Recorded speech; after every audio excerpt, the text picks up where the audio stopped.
Olá, me chamo Fabrício Lira, sou aluno do curso de Ciências Biológicas do Polo de Simões, Piauí. Hoje irei me aprofundar um pouco sobre o conteúdo de locomoção, que está relacionado com a fisiologia humana. Existem 3 sistemas relacionados com a locomoção, sendo eles o sistema esquelético, formado pelos ossos e cartilagens, o articular, formado pelas articulações, e o sistema muscular, formado pelos músculos. O sistema esquelético é responsável por sustentar e dar forma ao corpo. Ele também protege os órgãos internos e atua em conjunto com os sistemas muscular e articular para permitir o movimento. Você já se perguntou como os ossos, que são estruturas rígidas, promovem os movimentos do corpo? Esses movimentos só são possíveis graças ao sistema articular, que corresponde às articulações, local onde ocorre o encontro de um osso com outro.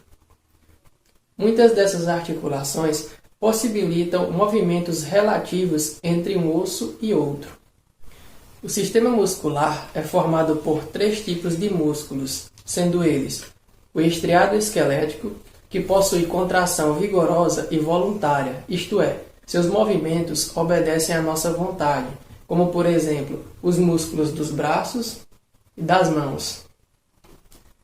O estriado cardíaco, que apresenta contração involuntária e é encontrado apenas no coração, atuando na contração desse órgão, permitindo assim o bombeamento de sangue para todo o organismo. E o não estriado, que constitui a parede de muitos órgãos, sendo responsável por movimentos internos como o movimento dos alimentos através do tubo digestivo. O sistema esquelético de um humano adulto é formado por 206 ossos, e além de realizar movimentos como caminhar, segurar objetos, ele é considerado o eixo de sustentação do corpo, pois os ossos são pontos de fixação da maioria dos músculos esqueléticos. Os cientistas distinguem 2 principais conjuntos de ossos: o esqueleto axial, composto por cerca de 80 ossos, sendo dividido em 3 partes: o crânio, a coluna vertebral e a caixa torácica. E o esqueleto apendicular, composto por cerca de 126 ossos, reúne os ossos dos membros superiores e inferiores e os elementos de apoio, denominados cínculos, que os conectam ao tronco. Outra característica muito importante do esqueleto é que, além de ter as funções de sustentação e de locomoção, o esqueleto também protege os órgãos internos. A caixa craniana protege o encéfalo, a coluna vertebral protege a medula espinhal e a caixa torácica protege os pulmões e o coração.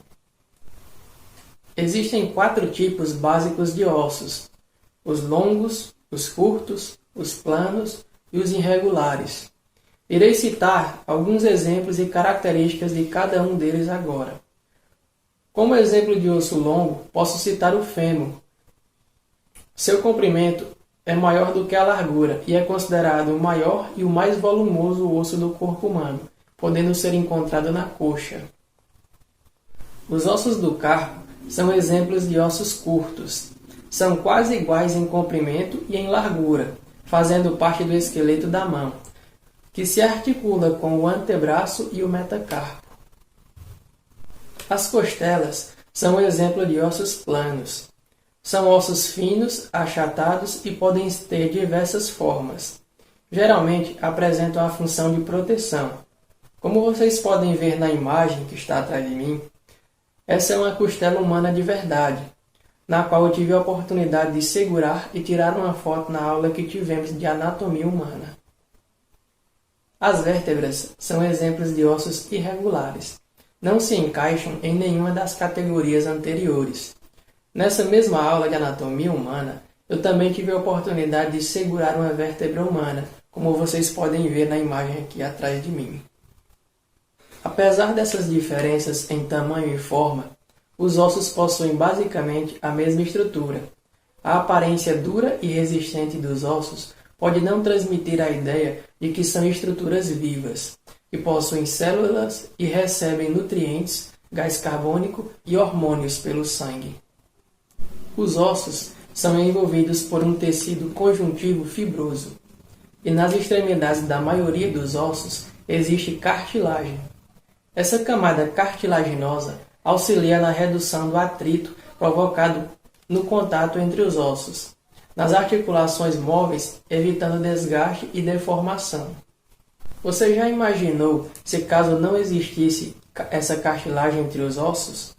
Uma simples corrida como essa leva a sentir dores tão fortes e um desgaste tão forte nas extremidades dos ossos, a ponto de fazer com que em um determinado momento correr não fosse mais uma opção. Os ossos são formados por dois tipos de tecidos: o compacto, que é formado por partes sem cavidades visíveis, estando relacionado com a proteção, o suporte e com a resistência, e o esponjoso, que possui espaços internos, responsável por deixar o osso mais leve e armazenar a medula óssea.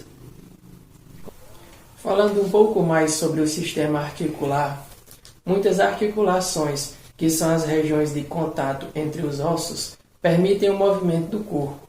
Embora existam articulações imóveis, como aquelas entre as raízes dos dentes e seus pontos de encaixe no maxilar e na mandíbula. Podemos ver aqui na imagem outro exemplo de articulação imóvel, que se encontra fazendo ligamento entre os ossos do crânio, como se fosse um sistema de encaixe. Essa união é feita por tecido conjuntivo fibroso. Com tais características, os ossos do crânio funcionam como uma caixa protetora que abriga o encéfalo. Considere agora o exemplo da coluna vertebral. É possível curvar o corpo para frente e levemente para trás, ou para os lados, mas esses movimentos não são tão amplos e variados quanto aqueles executados pelos braços e pelas pernas. Uma vértebra está unida a outras duas, uma em cima e outra embaixo, por uma articulação de cartilagem, que permite leves movimentos entre uma vértebra e outra. Esse tipo de articulação é chamado de semimóvel, ou seja, consegue realizar pequenos movimentos. Das articulações móveis, a movimentação dos ossos acontece a contração e relaxamento dos músculos associado a eles. Dependendo do tipo de articulação, determinados movimentos são possíveis. Como podemos observar na imagem, destacando um pouco a articulação do ombro, é possível realizar o movimento para cima, para baixo, para frente, para trás e girando. Outro exemplo que podemos observar uma articulação móvel é através dessa imagem da articulação de um joelho. Observe agora as estruturas que possibilitam o movimento. Nessa região, os ossos são recobertos por cartilagem. Além disso, existe a cavidade articular, que é um espaço entre os ossos envolvidos, que são preenchidos pelo líquido sinovial. Essas características reduzem o atrito entre os ossos e ajudam a absorver os choques e tensões. Os ligamentos são feixes de fibras que mantêm os dois ossos unidos na articulação sinovial.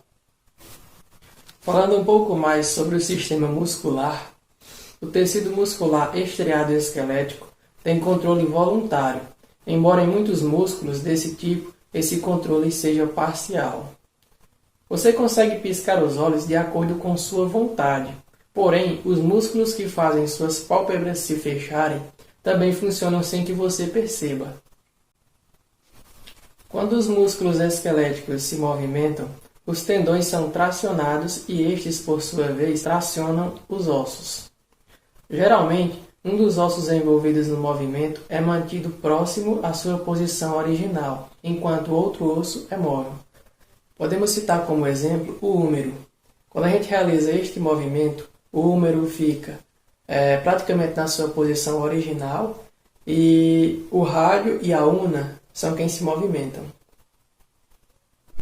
Quando um músculo é responsável por um movimento específico, ele é chamado de agonista. E existe também o antagonista, que se opõe à ação do agonista. O que isso quer dizer na prática?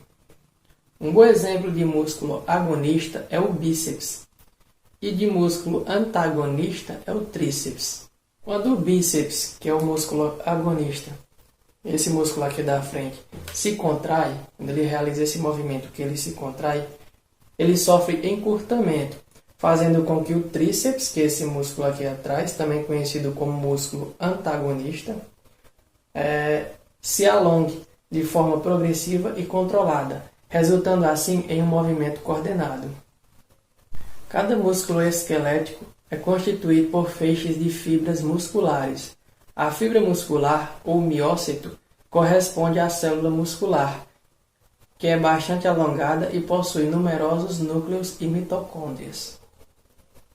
Cada fibra muscular possui em seu citoplasma as chamadas miofíbrilas, onde estão arranjadas as proteínas filamentares responsáveis pela contração muscular. Essas proteínas são a actina e a miosina.